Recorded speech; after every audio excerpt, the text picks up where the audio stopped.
Entre um atendente ruim e o autoatendimento é sempre melhor. Mas olha, nada substitui um humano que sabe receber. Se o seu cliente tem que escolher entre ser mal atendido e ter que se virar sozinho, talvez seja melhor mesmo ele ter que se virar sozinho. Isso é forte, eu sei, mas é a mais pura verdade. Porque ser mal atendido não é um detalhe. Ser mal atendido estraga a experiência, esfria o ambiente, tira o prazer da comida de estar ali. E às vezes faz o cliente se arrepender até de ter saído de casa. Eu sou Marcelo Sperling, seja bem-vindo e bem-vinda. E aqui eu sou o Senhor Atendimento. Senhor Atendimento. Hoje eu quero falar sobre o autoatendimento, porque esse assunto está cada vez mais presente nos negócios de alimentação. Totem, tablet, tela, pedido pelo celular, pagamento sem interação, robôs em alguns casos, inteligência artificial, WhatsApp automatizado que é o meu chão e muita gente olhando para isso como se fosse o futuro inevitável. E eu vou te dizer uma coisa, eu não sou contra, não sou mesmo. Dias atrás, inclusive, eu estava numa reunião entre donos de padaria e surgiu um assunto de um proprietário que está colocando robôs para atender as pessoas. E, pelo que estavam comentando, dizem que ele está sendo muito bem sucedido nisso. E eu acredito. Eu não sou daqueles que acham que toda novidade é ruim. Mas o ponto que me veio à cabeça não foi o encanto pelo robô, foi outra coisa. Será que em muitos casos o autoatendimento não está parecendo bom simplesmente porque o atendimento humano tá ruim demais? E aí eu vou te dar a minha opinião mais sincera. Entre um atendente ruim e o autoatendimento, eu prefiro o autoatendimento, como te disse ali no início, sem dúvida nenhuma. Porque o autoatendimento, pelo menos, não te trata com descaso, não te olha de cara feia, não tá ali no celular, não dando a mínima para você, não te responde com preguiça, não faz você sentir que tá atrapalhando, não passa aquela sensação horrível de que o cliente às vezes parece um incômodo. O cliente prefere tocar a tela, fazer o pedido sozinho e resolver a vida dele do que ficar dependendo de alguém sem presença, sem educação e sem a mínima vontade de servir. E tem dono que não quer ouvir isso, mas precisa, porque em muitos negócios o autoatendimento não está crescendo só por modernidade. Ele está crescendo também por decepção. Decepção com o mau atendimento, decepção com a frieza das pessoas, decepção com a falta de hospitalidade. Agora calma, presta atenção aqui. Eu não estou dizendo que o autoatendimento é melhor do que o ser humano. Eu estou dizendo que o autoatendimento é melhor do que um ser humano ruim no contato com outro ser humano. E isso é muito diferente, porque nada substitui um humano que sabe receber outro humano. Nada. Nada substitui aquela pessoa que te dá bom dia de verdade, que te olha nos olhos, que te deixa muito à vontade no ambiente que você está, que explica um produto com prazer, que percebe o clima do cliente, que tem delicadeza, sensibilidade, que faz, no caso, você sair melhor do que entrou. Isso o autoatendimento não entrega. O autoatendimento entrega praticidade, agilidade, fluidez, muitas vezes padrão e redução de fila, mas não entrega calor humano, não entrega cuidado, não entrega aquela memória afetiva, não entrega a sensação de ter sido realmente bem recebido. E é aí que está o erro de muitos negócios de alimentação. Alguns donos acham que o cliente sai de casa só para comer. Não! Ele também sai e talvez principalmente para se sentir bem, para ter uma pausa, para ter uma experiência boa, para ter um momento agradável, para estar com alguém e para mudar o clima do dia. Olha, se fosse só para matar a fome, muitas vezes o cliente resolvia indo para um mercado, depois para casa, para preparar alguma coisa. Às vezes eu fico pensando, será que os atendimentos pessoais abaixo da média também não explicam o sucesso crescente dos deliveries, aqueles pedidos entregues em casa? Então, o autoatendimento, claro, tem o seu lugar. E em muitos casos, tem mesmo.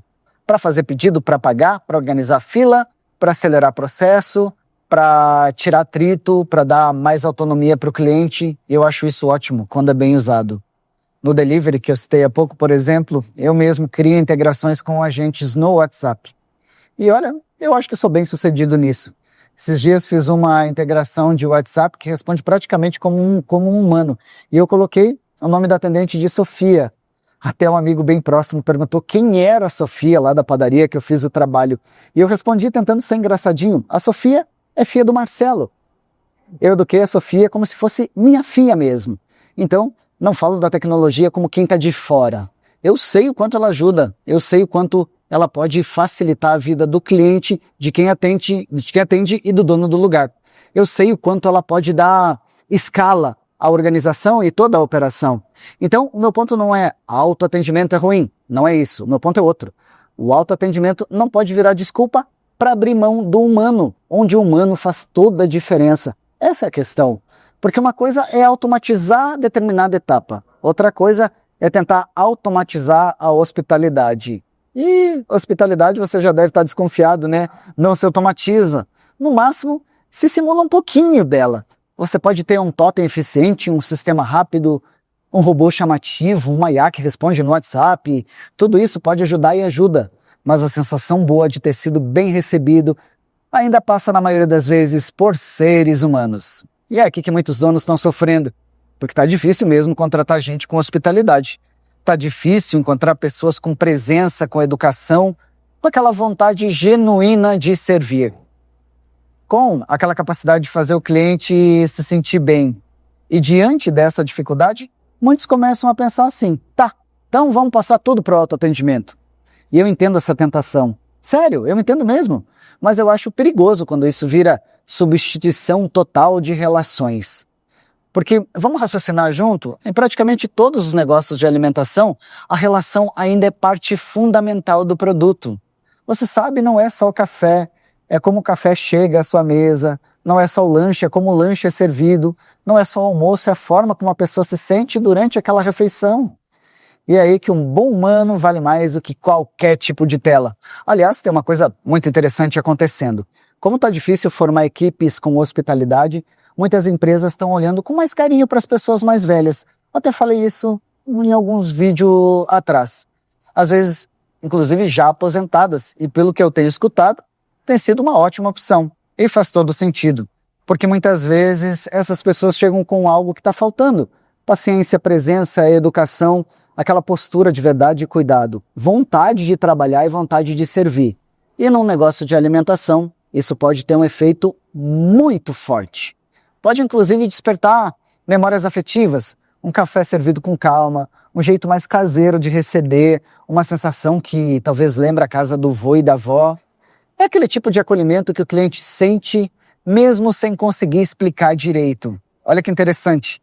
Às vezes o negócio procura modernidade a todo custo e esquece de uma parte do encanto que está justamente nos seres humanos. Ao mesmo tempo em que as IAs tomam conta de muitos afazeres, as pessoas procuram coisas cada vez mais humanas. Bom, para e pensa comigo o sucesso dos discos de vinil em plena época do Spotify. E eu não quero ser injusto aqui. Isso não é um ataque à geração Z, tá? Tem muito jovem, educado, jovem que com cultura, treinamento e exemplo vira um bom atendente, às vezes até um atendente excelente. Eu sei. A cada 100 jovens tá mais difícil, claro, encontrar um que se destaque, mas quando se acha um em 100, ele tá anos-luz à frente dos 99. Então, na minha época era um pouco mais difícil da pessoa se destacar no meio de tanta gente. O problema, então, não é a idade. O problema é a falta de hospitalidade, é a falta de cultura de vendas, é a falta de treinamento, é a falta de liderança, é a falta de inteligência emocional e a falta de noção de que servir outras pessoas traz propósito para a vida. É só olhar as taxas de depressão e ansiedade que atingem essas gerações mais atuais. Os nossos pais, avós, bisavós, para e pensa, sofriam bem menos ou quase não sofriam com isso. Então, para mim, o raciocínio certo não é escolher entre pessoas ou autoatendimento como se um tivesse que anular o outro. O raciocínio certo é, onde o atendimento melhora a experiência do cliente, use o autoatendimento. Onde o humano é insubstituível, invista no ser humano. Isso é inteligência, é estratégia, é entender o negócio de alimentação como ele realmente é.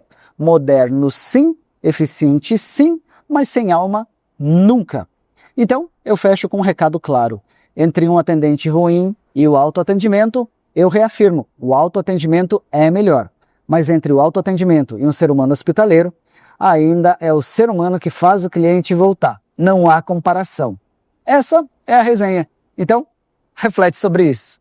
E se você quer melhorar o atendimento do seu negócio de alimentação, eu tenho 2 formas de te ajudar. A primeira é a minha mentoria individual e ao vivo. E a segunda é um curso de atendimento para equipes, em que você faz e no outro dia já pode aplicar tudo o que aprendeu. Os links estão aqui na descrição. Dá uma olhada depois, porque pode ser o passo que faltava para o seu negócio parar de perder cliente por falta de hospitalidade e calor humano. E agora eu quero te ouvir. No seu caso, o que você prefere? Um bom autoatendimento ou um atendimento humano bem feito? Me responde aqui nos comentários. Eu leio e respondo todas as tuas opiniões. E se esse vídeo fez sentido para você, me dá um like aí de gorjeta, manda para alguém que também trabalha com o food service e se inscreve aqui no canal. Claro, seja sempre muito bem-vindo e bem-vinda e volte sempre. Quase todos os dias tem conteúdo novo por aqui. Então, até o próximo!